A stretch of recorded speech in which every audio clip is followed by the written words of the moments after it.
नमस्कार। चलिए आज निकलते हैं एक बहुत ही रोमांचक सफर पर, समय में पीछे। हम बात करेंगे छत्तीसगढ़ के उस प्राचीन इतिहास की जो हजारों साल पुराना है और सच कहूं तो आज भी हमें हैरान कर देता है। तो सबसे पहला सवाल मन में यही आता है ना कि आखिर इस जमीन की कहानी कितनी पुरानी है, कब शुरू हुई होगी। चलिए मिलकर इसी सवाल का जवाब ढूंढते हैं। तो ये रहा हमारा आज का रोड मैप। हम अपनी यात्रा शुरू करेंगे बिल्कुल शुरुआत से, पाषाण युग से। फिर देखेंगे महाकाव्य काल, उसके बाद महाजनपद काल और आखिर में पहुंचेंगे राजवंशों के उदय तक। तो बस तैयार हो जाइए, सफर शुरू करते हैं। तो सबसे पहले बात करते हैं इतिहास की उस पहली गूंज की। मतलब वो कौन सी खोज थी जिसने हमें छत्तीसगढ़ के इस प्राचीन अतीत से मिलवाया। आखिर ये सब पता कैसे चला? तो देखिए, कहानी शुरू होती है साल 1910 से। एक नाम याद रखिएगा, डब्ल्यू एंडरसन। इन्होंने ही पहली बार यहाँ के शैलाश्रयों यानी कि रॉक शेल्टर्स को खोजा था। और बस यहीं से हजारों साल पुराने राज पर से पर्दा उठना शुरू हो गया। बाद में जाहिर है अमरनाथ दत्त और लोचन प्रसाद पांडे जैसे बड़े बड़े जानकारों ने इस काम को और आगे बढ़ाया और हमें इस खजाने से रूबरू कराया। तो चलिए अब चलते हैं और भी पीछे, उस दौर में जब यहाँ पहले इंसानों ने अपने कदम रखे होंगे, यानी पाषाण युग। देखते हैं उन्होंने अपने पीछे हमारे लिए क्या सुराग छोड़े हैं। अच्छा, पाषाण युग की जो शुरुआती दो दौर है ना, उनमें बड़ा दिलचस्प फर्क है। एक तरफ है पूरा पाषाण युग। तब जिंदगी शिकार और खाने पीने की चीजें इकट्ठा करने पर टिकी थी। इसके सबूत मिलते हैं सिंघनपुर की गुफाओं में।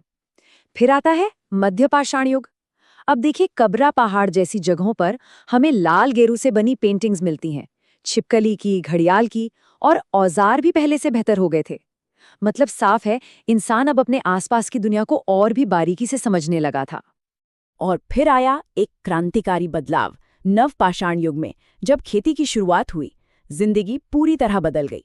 इसके बाद एक और दिलचस्प दौर आया, महापाषाण युग। अब यहाँ लौ युग के सीधे सीधे तो कोई अवशेष नहीं मिले, लेकिन बालोद जिले में कुछ बहुत खास मिला।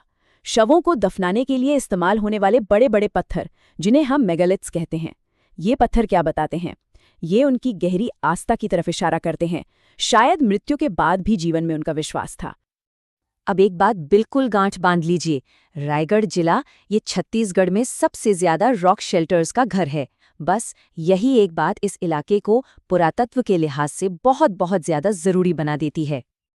और जरा यहाँ देखिए, कला में कितनी वैरायटी थी। सिंघनपुर की सबसे पुरानी गुफा में आपको जलपरी जैसे चित्र मिल जाएंगे। कबरा पहाड़ में लाल रंग से बने जंगली भैंसे और कछुए दिखेंगे। लेकिन जो सबसे ज्यादा हैरान करने वाली चीज है, वो मिली है चितवाड़ो गुंगरी में। सोचिए, एक गधे पर सवारी करता हुआ चीनी ड्रैगन जैसा चित्र। ये देखकर दिमाग घूम जाता है। क्या उस जमाने में भी दूरदराज की सभ्यताओं से कोई कनेक्शन था? सच में कितना अद्भुत है ना। तो पाषाण युग की कला के बाद चलिए अब देखते हैं कि ये प्राचीन भूमि भारत के दो महान महाकाव्यों रामायण और महाभारत की कहानियों से कैसे जुड़ती है। ये पॉइंट बहुत जरूरी है, खासकर अगर कोई तैयारी कर रहा हो। रामायण काल में इस इलाके का नाम था दक्षिण कौशल और बस्तर को कहते थे दंडकारण्य। फिर महाभारत काल आया तो नाम बदल गए। यही इलाका प्राक कौशल कहलाया और बस्तर को कांतर कहा गया। ये दोनों नाम और उनके दौर याद रखना बेहद जरूरी है। और मजे की बात देखिए, आज के कई शहरों का सीधा कनेक्शन महाभारत काल से है। जैसे आज का जो रतनपुर है, वो तब मणिपुर था। सिरपुर को चित्रांगदपुर के नाम से जाना जाता था। ये अर्जुन के बेटे भब्रू वाहन की राजधानी हुआ करती थी। और तो और खल्लारी को खलवाटिका माना जाता है। कहते हैं लाक्षा ग्रह वाली घटना यहीं हुई थी। है ना कमाल? इतिहास एकदम जिंदा हो जाता है। चलिए अब समय में थोड़ा और आगे बढ़ते हैं। देखते हैं कि ये क्षेत्र उस दौर में भारत में हो रहे बड़े राजनीतिक और धार्मिक बदलावों का हिस्सा कैसे बना। अच्छा, एक बड़ी दिलचस्प थ्योरी है कि छत्तीसगढ़ नाम आया कहाँ से। एक इतिहासकार थे हीरालाल। उनका मानना है कि ये इलाका चेदी महाजनपद का हिस्सा था, तो इसे चेदिसगढ़ कहते थे। और हो सकता है कि धीरे धीरे यही नाम बिगड़कर छत्तीसगढ़ बन गया हो। इस इलाके पर बौद्ध धर्म का भी बहुत गहरा असर पड़ा।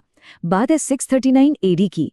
मशहूर चीनी यात्री ह्वेनसांग यहाँ आए थे। वो सिरपुर और मल्लार भी गए उन्होंने अपनी किताब सी यूकी में इस जगह का जिक्र किया सलोन नाम से किया, जिसका मतलब था कौशल।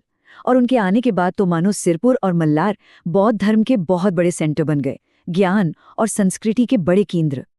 बौद्ध धर्म ही नहीं, जैन धर्म के भी यहाँ पक्के सबूत मिलते हैं।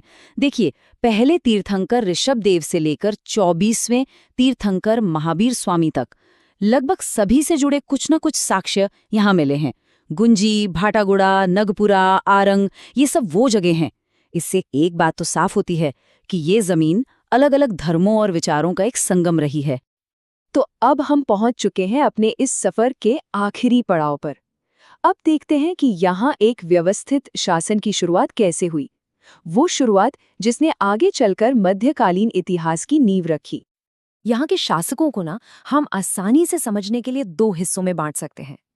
एक थे राष्ट्रीय राजवंश, मतलब बड़े बड़े एम्पायर्स जैसे मौर्य, सातवाहन, गुप्त, जिनका पूरे भारत पर असर था।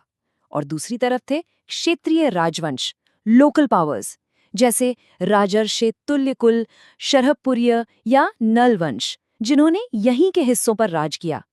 और इन्हीं दोनों यानी राष्ट्रीय और क्षेत्रीय ताकतों के मेल जोल ने इस इलाके को एक अलग, एक यूनिक पहचान दी। तो प्राचीन गुफाओं में बने उन हजारों साल पुराने चित्रों से लेकर बड़े बड़े साम्राज्यों के बनने तक ये जो इतना गहरा और शानदार इतिहास है, ये हमें आज क्या सिखा सकता है? ये सवाल सिर्फ इतिहास का नहीं है, ये सवाल है अपनी जड़ों को, अपनी पहचान को समझने का।